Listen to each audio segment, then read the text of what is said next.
I was signing my son's arrest warrant when I realized he never knew who I really was. My name is Tom Anderson, and 3 months ago, my heart nearly killed me. While I was fighting for my life in cardiac ICU, my only son was stealing it. He sold my $2.3 million beach house, my vintage car collection worth $890,000, and had the audacity to forge my signature on documents that would have made him rich and left me homeless. But Brandon made one fatal mistake. He had no idea that Wilson Coastal Properties, the real estate agency handling his brilliant sales, belonged to me. What happened next at his engagement party in front of 200 people destroyed more than just his reputation. I didn't scream. I didn't threaten. I simply made 3 phone calls that changed everything. If you're watching this, please subscribe and let me know where you're watching from. Trust me, you'll want to see how this ends. But to understand why my son thought he could steal my life's work, I need to take you back to the day my heart stopped beating. January 15th, 2024, 6:23 a.m. I was pouring my morning coffee when the chest pain hit like a freight train. The next thing I remember was waking up in Mount Sinai Medical Center, cardiac ICU, bed 7. Tubes everywhere, heart monitor beeping. Brandon sitting beside me, tears in his eyes. "Dad, thank God you're awake," he said. "The doctors weren't sure you'd make it." Dr. Samuel Brooks, my cardiologist, explained I'd suffered a massive heart attack, triple bypass surgery, 2 weeks minimum recovery, maybe longer. "Mr. Anderson," Dr. Brooks said, "you're lucky to be alive. But I need you to understand, no stress, no business decisions, complete rest. Your heart can't handle any additional strain right now." Brandon nodded seriously. "Don't worry, Dad. I'll handle everything while you recover. Just focus on getting better." I should have paid attention to how quickly he volunteered. For 13 days, I drifted in and out of consciousness. Morphine for the pain, heart medications that made me foggy. Brandon visited daily, always with updates about taking care of things at home. "The bills are handled, Dad. Property taxes paid. Don't worry about anything." But here's what Brandon didn't know, and what would destroy him later. Dr. Brooks administered a mental competency test on January 20th, right after my surgery. Standard procedure for patients my age. I scored 29 out of 30. Perfect cognitive function despite the medication. The medical records clearly showed I was mentally sharp throughout my entire hospital stay. This detail would become crucial evidence later. On January 28th, I was finally discharged. Brandon drove me home in his BMW, not my usual pickup truck. I was too weak to question it. "Where's my truck, son?" "In the shop, Dad. Don't worry about it." When we pulled into my driveway, I noticed something wrong immediately. My garage was empty. No 1967 Mustang Shelby GT 500, no 1963 Corvette split window, no 1969 Camaro SS. "Brandon, where are my cars?" He helped me out of his BMW, avoiding eye contact. "Dad, you were really sick. I had to make some tough decisions. The insurance was expensive, and you weren't driving them anyway." "You sold my cars? Dad, please." "You need to rest. We'll talk about this later." But I was already walking toward the beach. Where my house should have been overlooking the Atlantic, there was a sold sign. Wilson Coastal Properties. The same agency Brandon claimed had given him such a great deal on the car sales. My $2.3 million beach house? Gone. "Brandon." My voice was steady, but my hands were shaking. Not from the heart medication. From rage. "Dad, listen. You were dying. The medical bills were going to be enormous. I had to liquidate some assets to protect your financial future." "Protect my financial future? By selling my home?" "It's just real estate, Dad. You taught me that yourself. It's all about cash flow, right? I put everything into high-yield investments. You'll thank me later." I stared at my son, this 28-year-old investment banker who made $125,000 a year. who lived in a $3,000 a month apartment, who drove a leased BMW, who was about to inherit everything I'd built. Show me the paperwork, Brandon. Dad, you're getting worked up. Your heart. Show me the paperwork. He pulled out a manila folder. Power of attorney documents, my signature on every page, except I'd never signed them. The handwriting was close, very close, but I'd been signing legal documents for 30 years. I knew my own signature. Brandon had forged every single one. When did I sign these, son? January 22nd. You were lucid that morning, remember? Right before your second procedure. January 22nd. The day I was unconscious for 18 hours straight. The medical records would prove that. Brandon thought he was stealing from a dying old man. He had no idea he'd just declared war on the most powerful real estate mogul in the Outer Banks, and he was about to find out exactly who his father really was. I didn't sleep that first night home. Instead, I sat in my kitchen, the only room Brandon hadn't touched, and calculated exactly what I was facing. The beach house, $2.3 million. Four-bedroom oceanfront property I'd built myself in 1987. Every board, every nail. My wife Sarah and I had our first dance on that deck. She'd died 3 years ago in that living room, holding my hand. The car collection, $890,000. 30 years of careful restoration. The Shelby GT 500 was Sarah's favorite. She used to make me take her for drives down Highway 12 every Sunday after church.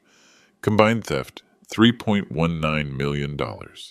More than most people see in a lifetime. But the money wasn't the real problem. If I stayed silent, Brandon would think elder abuse was acceptable. He'd already proven he'd forged documents, lie to medical professionals, and steal from his dying father. What would he do to the next vulnerable senior citizen who crossed his path? Worse, other family members were watching. My nephew Jake, my brother-in-law Paul. If Brandon got away with this, it would send a message. Tom Anderson was weak, finished, fair game. But here's what made my blood run cold. I pulled out Sarah's final letter, the one she'd written before the cancer took her. I'd kept it in my safe, along with my will and business documents. Tom, she'd written, I know you'll want to give Brandon everything, but make him earn it. Make him prove he understands the value of what you've built. Don't let him become the kind of man who takes without giving back. Sarah had seen something in Brandon that I'd missed, or maybe I'd chosen not to see it. The next morning, I called my estate attorney, Margaret Wilson. We'd been business partners for 20 years. She'd helped me build Wilson Coastal Properties from a single rental house into a $34.2 million empire. Tom, thank God you're alive. Brandon said you were touch and go for weeks. Margaret, I need you to run some numbers for me. Quietly. Of course. What do you need? I want to know exactly how much Brandon has cost me. And I want to know if Wilson Coastal Properties handled any transactions while I was in the hospital. 3 hours later, Margaret called back. Her voice was tight. Tom, we need to talk. In person. Now. When she arrived at my kitchen table, she brought a stack of documents 6 inches thick. Brandon came to our office on January 22nd, she said. Claimed he had power of attorney. Wanted to liquidate your non-performing assets to pay medical bills. Did you verify the documents? Our junior associate handled it. Rebecca Martinez. She's new, only 6 months with the firm. Brandon was very convincing. Said you were unconscious, massive debt from surgery. Insurance wouldn't cover everything. Margaret spread out the papers. Sales contracts, transfer documents, commission statements. Tom, Wilson Coastal Properties handled both sales, the house and the cars. Brandon specifically requested our agency. How much commission did we make? 6% on the real estate, $138,000, plus a flat $15,000 finder's fee for the car collection, total $153,000. I started laughing, actually laughing. Margaret, do you understand what this means? That Brandon is an idiot? It means my son just stole from me using my own company. He forged power of attorney documents to sell my property through my own real estate agency. He literally paid me to help him commit fraud against me. Margaret's eyes widened. Oh my God, Tom, this is This is perfect. Brandon has no idea I own Wilson Coastal Properties. He thinks it's just some random agency that gave him a good deal. We spent the next 2 hours going through every detail. The forged signatures, the medical timeline proving I was unconscious when I supposedly signed the documents, the fact that Brandon had specifically chosen my company without knowing it was mine. Margaret, here's what I need you to do. I want you to document everything. Every phone call, every meeting, every lie Brandon told your staff. And I want you to pull the security camera footage from January 22nd. We have him on camera? Front desk, conference room, parking lot, everything. Tom, what are you planning? I looked at Sarah's letter again. I'm going to give Brandon exactly what he's earned. But first, I need to wait for the right moment. When will that be? His engagement party is March 3rd, Ocean View Country Club, 200 guests. Brandon specifically invited me to show everyone how well I'm recovering. Margaret understood immediately. You're going to expose him publicly. I'm going to let him expose himself. All I have to do is ask the right questions in front of the right people. And if he denies everything? I pulled out my phone and showed her the voice recording app. I've been recording every conversation since I got home. Brandon has confessed to everything at least 6 times. He just doesn't realize it yet. The stakes were clear now. This wasn't just about money. This was about justice. February 3rd. Brandon came over for what he called our financial planning meeting. He brought a laptop, a stack of investment reports, and the condescending smile he'd been perfecting since college. Dad, I know you're upset about the house and cars, but let me show you the numbers. He opened his laptop on my kitchen table. Spreadsheets everywhere. Colorful charts. The kind of presentation he probably used to impress clients at his investment firm. See this? I liquidated $3.19 million in depreciating assets. Depreciating assets? Real estate is flat in the Outer Banks, Dad. Has been for 2 years. And classic cars? Total money pit. Insurance, maintenance, storage costs. I let him talk. I wanted every word recorded. But look at this. He clicked to another screen. I moved everything into emerging market funds. Conservative estimate? 12% annual return. That's $382,800 per year in passive income. Where's the money now, Brandon? Safe. Diversified portfolio. I opened accounts in your name, obviously. Wells Fargo Private Banking. They specialize in high net worth recovery situations. Show me the statements. Dad, you don't understand modern investing. It's all digital now. Real-time analytics, algorithmic trading. Your old-school real estate approach is dead. That's when I knew he was lying. Brandon was talking like someone who'd watched too many YouTube videos about day trading. He'd never mentioned algorithmic trading in his life. Brandon, I want to see my money. Dad, please. Trust me, I'm a professional. You're a loan officer at a regional bank. I'm an investment banker. You process car loans and small business applications. His face flushed. The mask was slipping. Dad, I have a finance degree. I understand markets. You buy old houses and rent them out. That's not investing, that's being a landlord. There it was. The disrespect I'd been waiting for. Brandon, what exactly do you think I do for work? You're retired, Dad. You collect rent checks and complain about tenants. And before I retired? Construction, right? You built houses. I almost felt sorry for him. My own son had no idea who I was. How do you think I could afford a $2.3 million beach house on a construction worker's salary? Dad, you inherited Grandpa's money. Everyone knows that. Everyone knows that. My father died broke in 1983. But Brandon had created an entire fantasy about my success. In his mind, I was just a lucky old man who'd inherited wealth and stumbled into real estate. Brandon, show me the bank statements. Dad, you're getting worked up again. Remember what Dr. Brooks said about stress. I'm not stressed. I'm curious. Show me where my $3.19 million is invested. He closed the laptop. I'll email you the reports. Let's talk about your recovery instead. Open the laptop, Brandon. Dad? Open it. Fine. He clicked back to the spreadsheets, but I was watching his hands, nervous, trembling slightly. Brandon, these are templates, stock photos from an investment website. What? Look at the date stamp. These screenshots are from January 15th, the day I had my heart attack, before you sold anything. His face went white. Dad, these are projections, forward-looking analyses. Where's my money, son? Silence. He was staring at the screen like it might give him an answer. Brandon, I'm going to ask you one more time. Where is the $3.19 million from selling my house and cars? It's invested, like I said. In what? Emerging markets. Which markets? Asian, development, funds? Name one. Dad, why are you interrogating me? I'm trying to help. Name one fund where my money is invested. The Pacific Growth Initiative. I pulled out my phone and Googled Pacific Growth Initiative. No results. Brandon, that fund doesn't exist? It's new. Exclusive access. Through Wells Fargo Private Banking? Yes. I called Wells Fargo right there. Put it on speaker. Wells Fargo Private Banking. This is Jennifer. How can I help you?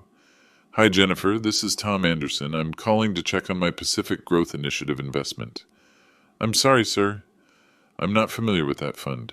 Can you provide your account number? Brandon grabbed my phone. Sorry, wrong number. He hung up. We stared at each other across the kitchen table, father and son. But I was looking at a stranger. Brandon, you spent it, didn't you? Dad, no. It's complicated. There are holding periods, liquidity restrictions dash. You gambled it away. I invested it. In what? Your lifestyle, your BMW lease, that engagement ring you can't afford? Dad, please. Give me 6 months. The markets are volatile right now, but I can get it back. Get it back from where?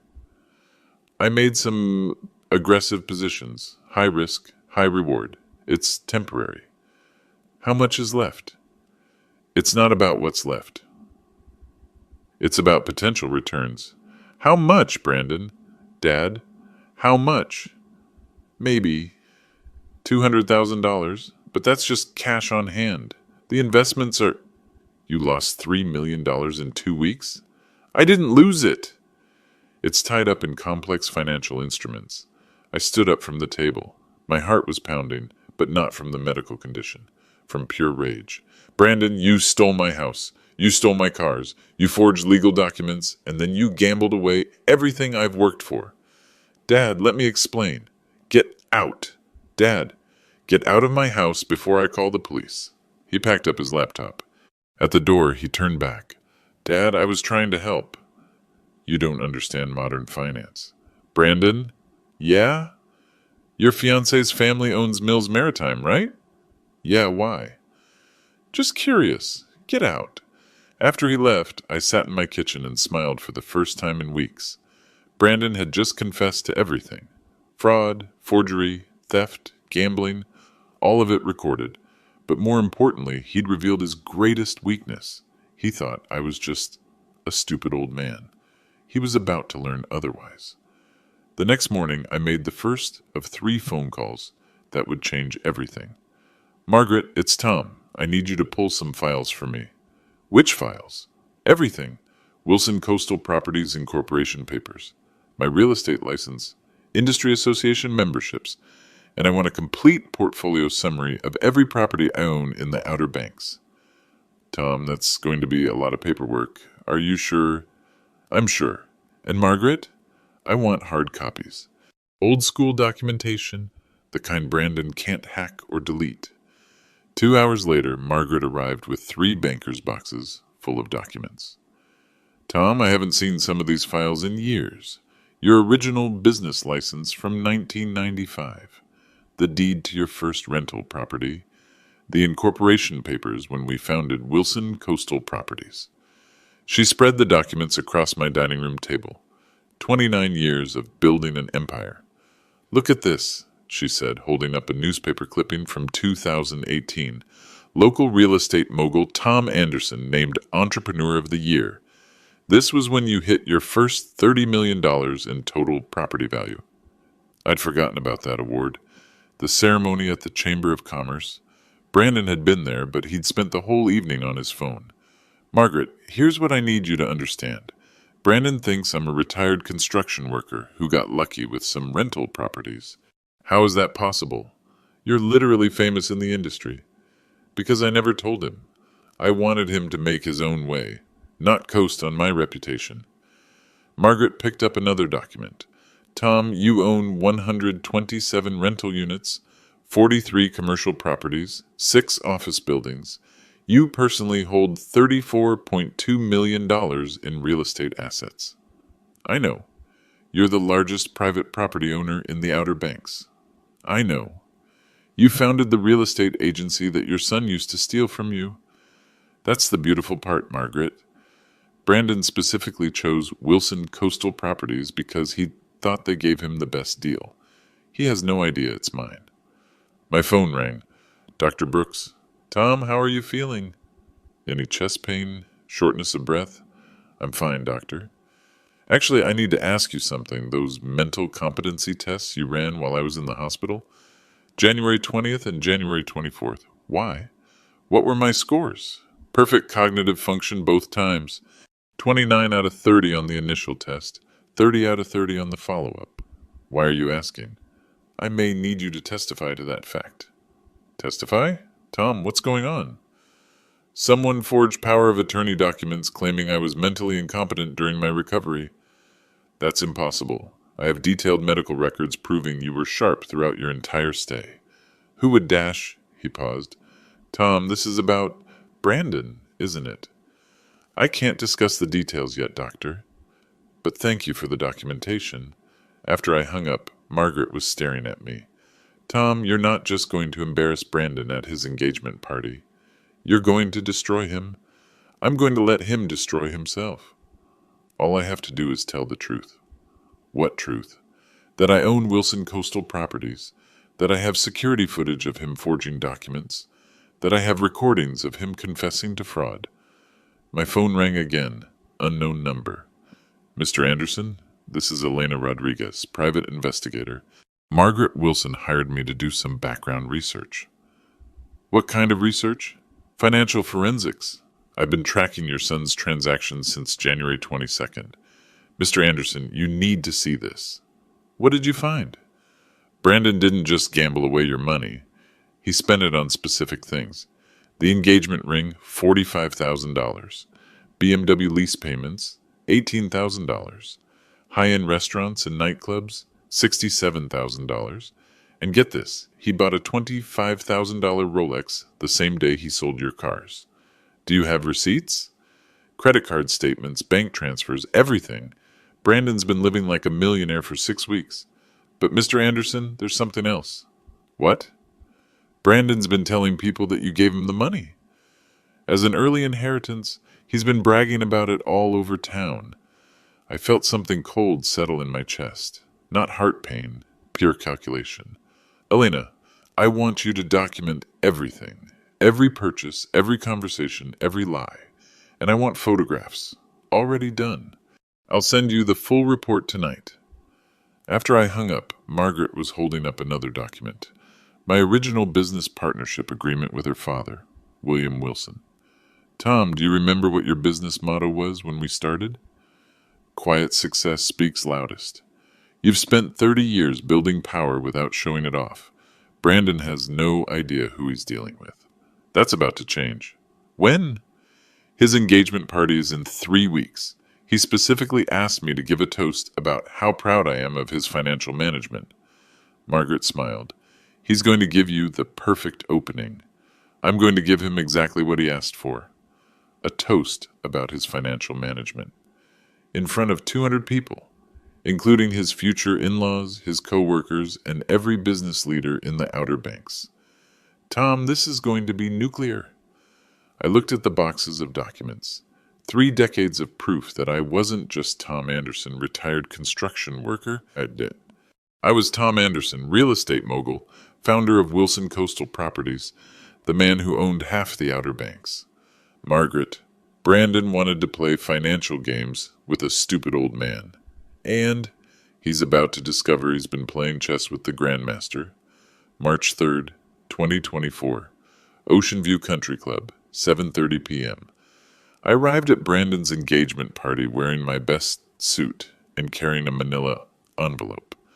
The grand ballroom was elegant crystal chandeliers, white tablecloths, 200 guests in formal wear. Brandon spotted me immediately and rushed over with his fiancée, Catherine Mills. "Dad, you look great. Really recovered well." Catherine smiled politely. "Mr. Anderson, Brandon's told me so much about you. I'm sorry we haven't met properly before now. Please call me Tom. And congratulations on your engagement." "Thank you. Brandon says you've been so supportive during his transition into wealth management." Wealth management. That was a new one. "Has he?" "Oh, yes. He told me how you've been teaching him about real estate investing, generational wealth building. It's so wonderful to see a father passing down financial wisdom." I looked at Brandon. He was beaming with pride. Brandon's been very creative with his financial strategies lately. "Dad's being modest," Brandon said. "He's taught me everything I know about maximizing asset value." We were interrupted by Richard Mills, Catherine's father, distinguished gentleman in his 60s, expensive suit, Rolex watch. "Tom Anderson, I've been wanting to meet you. Richard Mills, Mills Maritime." We shook hands. His grip was firm, respectful. "Brandon tells me you're in real estate," Richard continued. "Small-scale stuff, but honest work. I admire that. Small-scale stuff." I glanced at Brandon, who was nodding enthusiastically. "What exactly has Brandon told you about my business?" "Oh, rental properties, some fix-and-flip projects. Keeping busy in retirement. Brandon says you've been very generous helping him understand the fundamentals." "The fundamentals. I see." Richard leaned in closer. "Between you and me, Tom, I'm impressed with Brandon's recent success.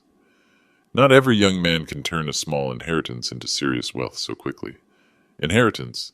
The $3.2 million you gave him, smart move, getting him started in high-yield investments while he's young." I felt my jaw tighten. Brandon had told his future father-in-law that I'd given him the money. "Richard, I think there might be some confusion." "Dad," Brandon interrupted quickly, "Catherine's mom wants to meet you." Patricia Mills approached with 2 champagne glasses.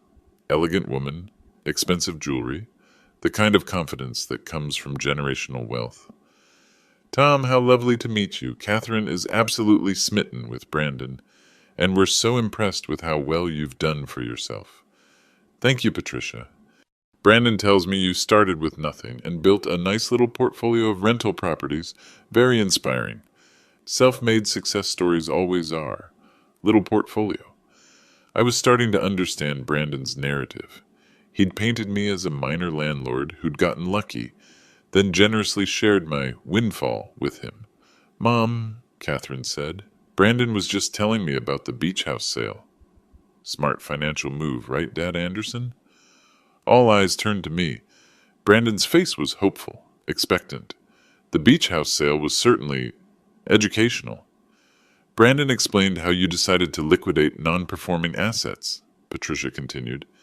"Very sophisticated thinking. Most retirees just hold on to property for sentimental reasons." "Sophisticated thinking," I repeated.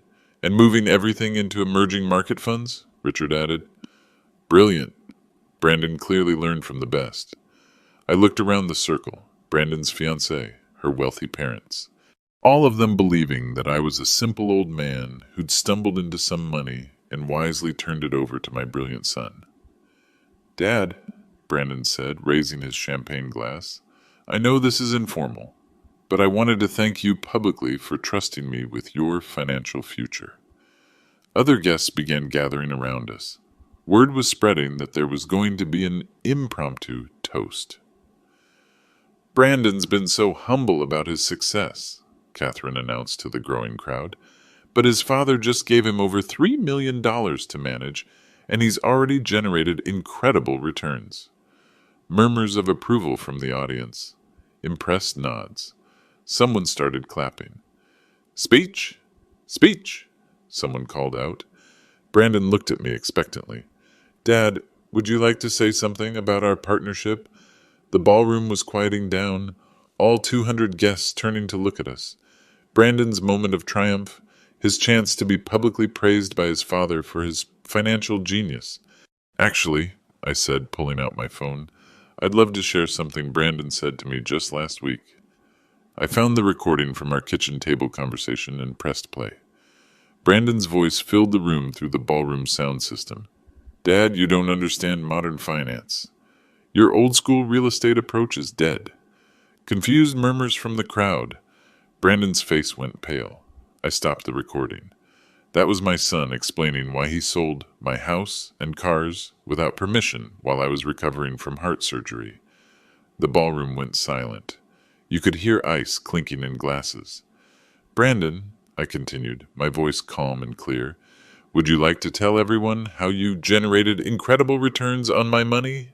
Dad, please. Would you like to explain how you turned $3.19 million into $200,000 in 6 weeks? Gasps from the crowd. Catherine grabbed Brandon's arm. Brandon, what is he talking about? Or, I said, reaching into my manila envelope, would you prefer I show everyone the power of attorney documents you forged while I was unconscious in cardiac ICU? I held up the papers. Medical records, forged signatures, bank statements. Ladies and gentlemen, I announced to the stunned crowd, my son didn't manage my money. He stole it. He forged legal documents. He committed elder fraud against his dying father. Richard Mills stepped forward. Tom, there must be some misunderstanding. Richard, there's no misunderstanding. Brandon gambled away nearly $3 million of stolen money and then lied to your family about how he got it. Catherine was staring at Brandon like she'd never seen him before. Brandon, is this true? Catherine, I can explain. Is it true? Brandon looked around the room, 200 pairs of eyes staring at him, his future in-laws, his co-workers, business leaders from across the Outer Banks. I was trying to help Dad with his finances. He was sick, confused. Brandon, I said quietly, I scored 29 out of 30 on mental competency tests while I was in the hospital. Dr. Brooks is here tonight. Would you like him to verify that? Dr. Brooks stepped forward from the crowd. I can confirm that Mr. Anderson showed perfect cognitive function throughout his recovery. So, the power of attorney documents were forged, I continued. The sales were unauthorized, and the money was stolen. Brandon's world was collapsing in real time. Catherine had stepped away from him. Her parents were whispering urgently to each other. Guests were pulling out their phones. But here's my favorite part, I said, smiling for the first time all evening. Brandon specifically chose Wilson Coastal Properties to handle the sales of my stolen property. I pulled out the final document from my envelope. Business incorporation papers. Wilson Coastal Properties, founded in 1995 by Tom Anderson and William Wilson. Current owner, Tom Anderson. That's me. The ballroom erupted in shocked conversations. People were pointing at Brandon, then at me, trying to process what they were hearing. My son stole from me using my own real estate agency. He literally paid me commission to help him commit fraud against me. Brandon was backing toward the exit, but there was nowhere to go. Everyone was staring at him. Dad, please. Brandon, you wanted to give a toast about our financial partnership. So let's talk about what you've actually accomplished. I raised my champagne glass to the crowd, to my son Brandon, who taught me that blood doesn't excuse betrayal. The room was dead silent. No one drank. Brandon turned and ran toward the exit. Catherine stood frozen in the middle of the ballroom, engagement ring catching the light from the chandeliers. I hadn't raised my voice once. I hadn't threatened anyone. I'd simply told the truth, and 200 people had witnessed the complete destruction of my son's reputation. As Brandon fled toward the exit, Richard Mills grabbed my arm. Tom, I need to understand what just happened. Are you saying Brandon is a criminal?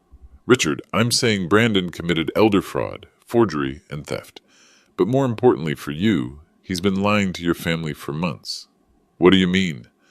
I pulled out Elena Rodriguez's investigation report. Brandon told you I gave him $3.2 million as an inheritance, correct? Yes. He actually stole it by forging power of attorney documents while I was unconscious from heart surgery. Then he gambled most of it away and used the rest to finance a lifestyle he couldn't afford. Catherine finally found her voice. Mr. Anderson, Brandon bought my engagement ring with stolen money, $45,000, charged to a credit card he opened using my forged signature. She stared down at the 2.5-carat diamond on her finger like it was on fire. Patricia Mills stepped forward. Tom, forgive me, but if Brandon stole millions from you, how are you not financially ruined? You mentioned rental properties, but Patricia, I think it's time I properly introduced myself. I gestured to Margaret Wilson, who'd been waiting near the back of the ballroom with another set of documents. This is Margaret Wilson, my business partner and estate attorney. Margaret, would you please explain to everyone what Wilson Coastal Properties actually is? Margaret stepped into the center of the crowd. Wilson Coastal Properties is the largest independent real estate agency in the Outer Banks. We handle approximately 40% of all property transactions in the region. Murmurs of recognition from the crowd. Several people nodded. They'd clearly done business with Wilson Coastal Properties. Tom Anderson founded the company in 1995 with my father. He currently owns 100% of the business. But that's not all, I said, taking back control of the conversation. Margaret, tell them about my property portfolio. Tom personally owns 127 rental units, 43 commercial properties, and 6 office buildings across the Outer Banks. Total estimated value, $34.2 million. The crowd's reaction was immediate. Gasps, whispered conversations, several people pulling out phones to Google my name. Dr. Brooks spoke up from the crowd. Tom, I had no idea. You've been my patient for 5 years. You never mentioned... I don't like to show off, Sam, but sometimes circumstances require clarity. Richard Mills was staring at me like I'd grown a second head. Tom, you're saying you're worth over $30 million? $47 million, actually. That includes liquid assets and business valuations. And Brandon thought he could steal from you? Brandon thought I was a retired construction worker with a small rental property portfolio. He had no idea who I actually am. I gestured to Elena Rodriguez, who stepped forward with a laptop. This is Elena Rodriguez, private investigator. Elena, would you please show everyone the security footage from January 22nd? Elena opened her laptop and projected the video onto the ballroom's large screen. There was Brandon, clear as day, in the Wilson Coastal Properties conference room, signing documents with my forged signature. This footage shows Brandon committing fraud in my own office, I explained. He chose Wilson Coastal Properties because he thought they gave him the best deal on selling my stolen property. He had no idea he was paying me commission to help him steal from me. The crowd was mesmerized. Several people were recording with their phones. But Elena found something even more interesting. Elena? Mr. Anderson, I've been tracking Brandon's spending since January 22nd. He spent $847,000 in 6 weeks. Elena clicked through a slideshow of receipts. The $45,000 engagement ring, the $25,000 Rolex, expensive restaurants, luxury hotels, designer clothes. Brandon has been living like a millionaire using his father's stolen money while telling everyone that it was a generous gift. Catherine was backing away from where Brandon had been standing, looking nauseated. Richard Mills turned to his wife. Patricia, we need to call our attorney. If Brandon defrauded Tom and he's engaged to our daughter... Richard, I interrupted, there's something else you should know. Brandon specifically mentioned that your family owns Mills Maritime. We do. What does that have to do with anything? I smiled. Margaret, what can you tell us about Mills Maritime's current financial situation? Margaret consulted her notes. Mills Maritime leases their primary office building and warehouse facility from Wilson Coastal Properties. They're currently 3 months behind on rent payments, owing $127,000. Richard's face went white. You're our landlord? I'm your landlord. And if your future son-in-law is a convicted felon, that might affect our business relationship. The implications hit Richard immediately. His daughter was engaged to a criminal who'd been living on stolen money. His family business owed money to the victim of that crime, and the victim happened to be one of the most powerful real estate moguls in the region. Tom, Richard said carefully, what do you want from us? I want the truth. Brandon has been lying to your family, using you to legitimize his stolen wealth. You're victims too. Catherine finally spoke up. Mr. Anderson, I need to ask you directly. Did Brandon steal from you? Yes. Did he forge legal documents? Yes. Did he lie to my family about how he got the money? Yes. She pulled the engagement ring off her finger and set it on the nearest table. Then this engagement is over. A ripple of approval went through the crowd. Several people started clapping. Patricia Mills approached me. Tom, I am so sorry. We had no idea. Brandon seemed like such a successful young man. Patricia, Brandon is successful. He successfully committed fraud, forgery, and elder abuse. But he made one crucial mistake. What's that? He underestimated his target. Richard Mills extended his hand. Tom, I want to apologize on behalf of our family, and I want to discuss our rent situation privately. We'll get current on our payments immediately. Richard, your family did nothing wrong. You were deceived by a very convincing liar. I turned to address the entire crowd. Ladies and gentlemen, I want to be clear about something. This isn't about revenge. This is about justice. Brandon committed serious crimes and then used this engagement party to publicly celebrate his success at defrauding his dying father. The crowd was hanging on every word. But I want you all to know I didn't come here to humiliate Brandon. I came here to give him exactly what he asked for. I pulled out a copy of Brandon's invitation to the party. Right here, Brandon wrote, Dad, I'd love for you to give a toast about how proud you are of my financial management skills. I held up the invitation for everyone to see. So, tonight, I gave him exactly what he requested. A public toast about his financial management skills. The crowd erupted in laughter and applause. Even Patricia Mills was smiling. And now, I said, I'm going home to call the police. As I walked toward the exit, the crowd parted like the Red Sea. People were patting me on the back, shaking my hand, asking for business cards. For 30 years, I'd built power quietly. Tonight, I'd used it perfectly. Brandon thought he was stealing from a weak old man. Instead, he'd declared war on the most powerful real estate mogul in the Outer Banks, and he'd lost everything in front of 200 witnesses. I drove home in silence, my hands steady on the wheel for the first time in weeks. By the time I pulled into my driveway, my phone was already ringing. Tom, it's Detective Sarah Martinez with the Outer Banks Police Department.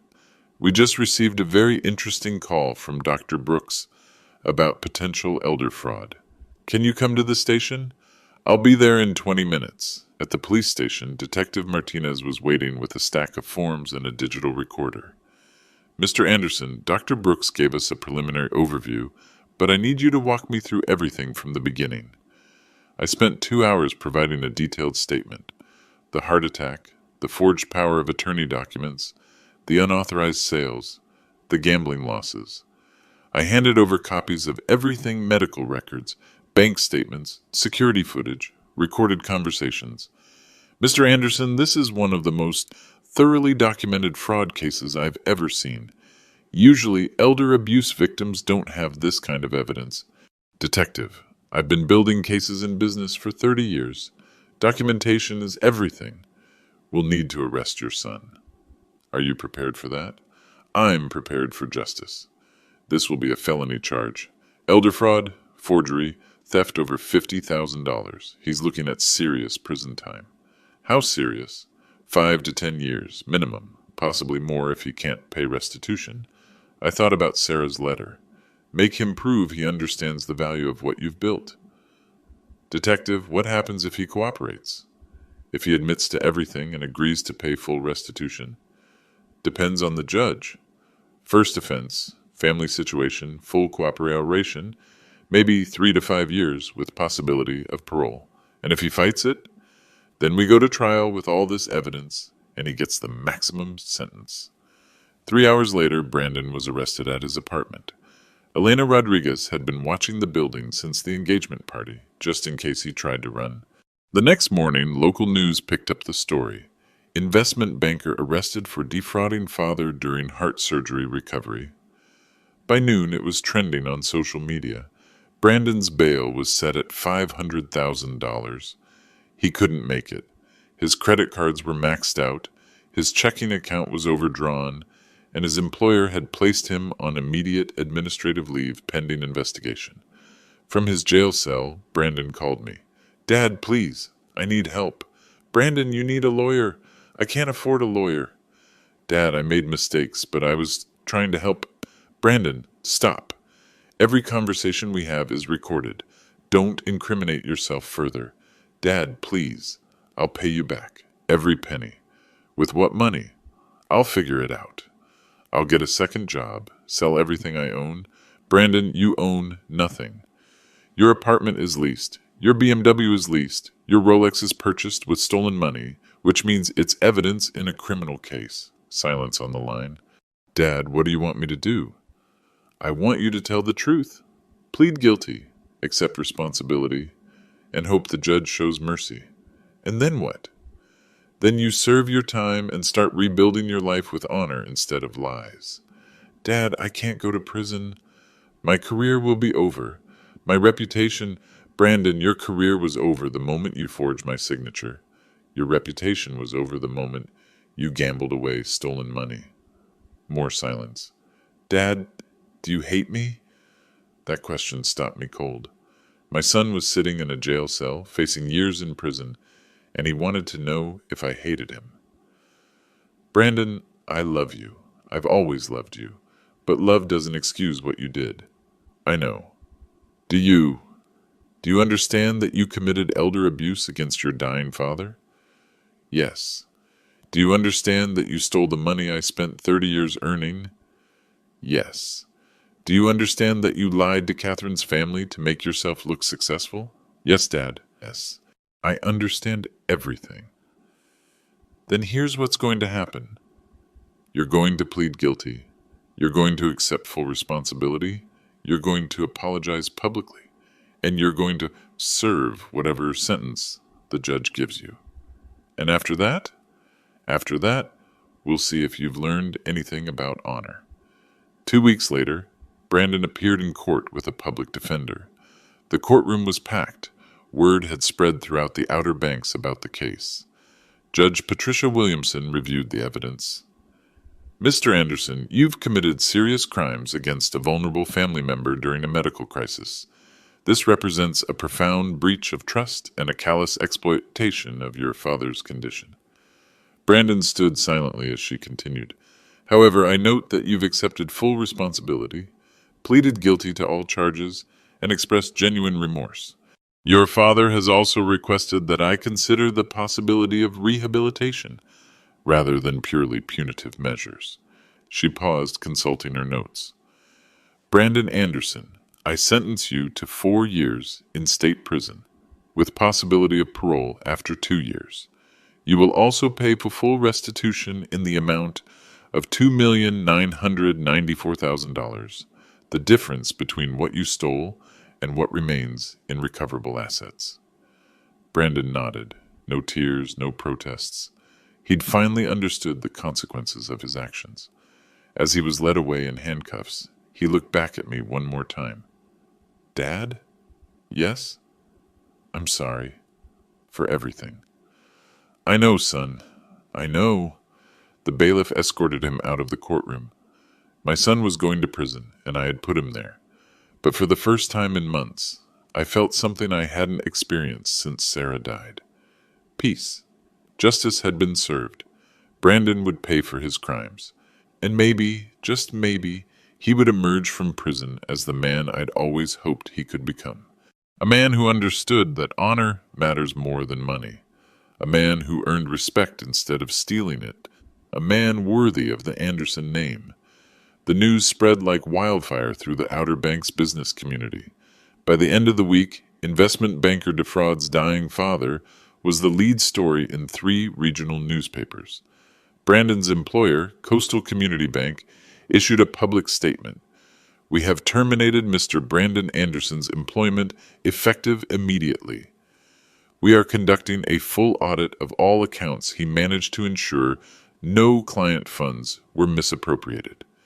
The bank's investigation revealed that Brandon had been living far beyond his means for over a year, constantly borrowing against future commissions and taking cash advances on credit cards.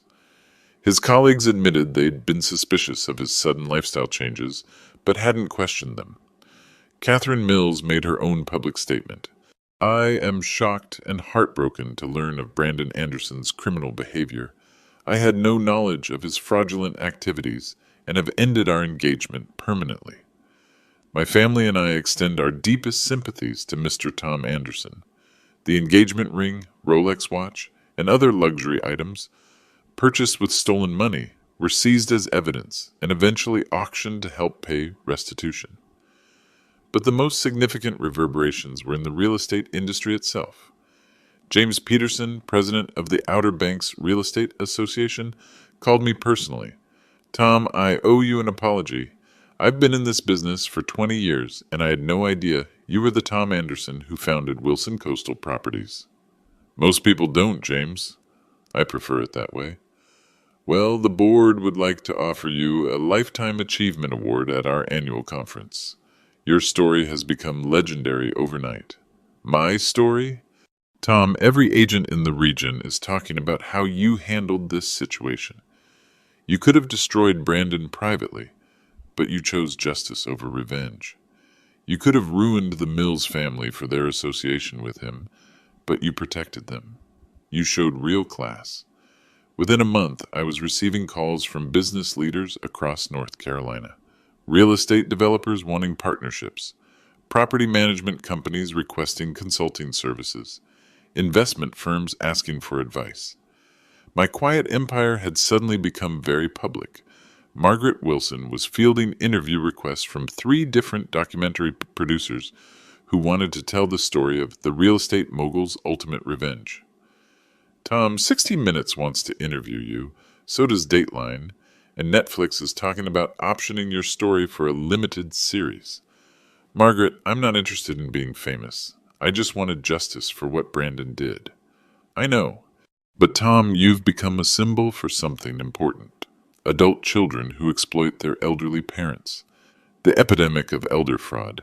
You fought back and won. The legal system took notice too.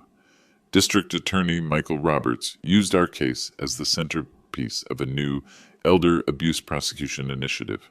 Tom Anderson's case demonstrates that elder fraud can happen to anyone, regardless of wealth or education. But it also shows that victims can seek justice successfully if they document everything and refuse to be intimidated. 3 months after Brandon's sentencing, I received an unexpected visitor. Richard Mills knocked on my door, carrying a certified check. Tom, this is our outstanding rent balance plus a 6-month advance. Patricia and I want to make sure our business relationship starts fresh. Richard, that's not necessary. Your family were victims too. Maybe so, but we enabled Brandon's lies by not asking harder questions. We should have wondered how a $125,000 a year bank employee could afford to live like a millionaire. You trusted your daughter's fiancé? That's natural.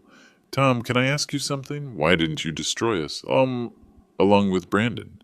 You could have evicted our business, ruined our reputation, made us pay for our association with him. I thought about Sarah's letter again. Make him prove he understands the value of what you've built. Richard, Brandon's crimes weren't your fault. I believe in holding people accountable for their own actions, not punishing innocent parties. That's why everyone in town respects you now. You showed real leadership. 6 months later, I received a letter from Brandon in prison. Dad, I've been in counseling here, learning about addiction and financial crimes. I want you to know that I understand now what I took from you. It wasn't just money. It was your trust, your security, and your peace of mind during the worst health crisis of your life. I'm working in the prison library now, helping other inmates with basic financial literacy. It's the first honest work I've done in years. When I get out, I want to spend my life helping people understand the real value of money and the cost of betraying family trust. I know I can't undo what I did, but maybe I can prevent someone else from making the same mistakes. I love you, Dad, and I'm sorry it took prison for me to remember what honor means. I wrote back the same day. Son, honor isn't something you remember. It's something you choose every day for the rest of your life. Come home when you're ready to make that choice. For the first time since Sarah died, I felt hopeful about the future. Brandon was learning the difference between success and accomplishment, and maybe, just maybe, he would come home as the man I'd always hoped he could become. 1 year later, I sat in the same kitchen where Brandon had confessed to stealing my life's work. But everything was different now. Wilson Coastal Properties had expanded into 3 new markets. My property portfolio had grown to $52 million. The engagement party had inadvertently served as the best marketing event in company history. Everyone in the region knew who Tom Anderson was now. But more importantly, I'd learned something about myself. For 30 years, I'd hidden my success from my son, thinking I was teaching him humility. Instead, I'd enabled his delusions and arrogance. Margaret Wilson knocked on my door carrying updated legal documents. Tom, your new will is ready for signature. What's the new distribution? 50% to charity, 30% to a trust fund that Brandon can access only after demonstrating 5 consecutive years of honest employment and community service. 20% immediate inheritance to establish him in a legitimate business. And the safeguards? Triple redundancy. No single individual can access the principal without approval from 3 independent trustees. All major financial decisions require documented justification and independent legal review. I signed the documents with a steady hand. This wouldn't enable another Brandon to steal from a vulnerable parent. My phone rang. Detective Martinez. Mr. Anderson, I wanted to give you an update. Brandon's been selected for early parole consideration, model prisoner, helped develop a financial literacy program, earned his GED. The parole board is impressed. When would he be released? 6 months, if approved. He's requested permission to write you a letter about his intentions. I'd like to read it. That evening, Brandon's letter arrived by certified mail. Dad, I've been offered a job with a nonprofit organization that helps elderly people avoid financial scams. It pays $35,000 a year less than I used to spend on restaurants. But it's honest work, helping people protect themselves from criminals like I used to be. I know I have no right to ask for forgiveness, but I want you to know that I finally understand what you tried to teach me. Success isn't about what you take from others. It's about what you give back.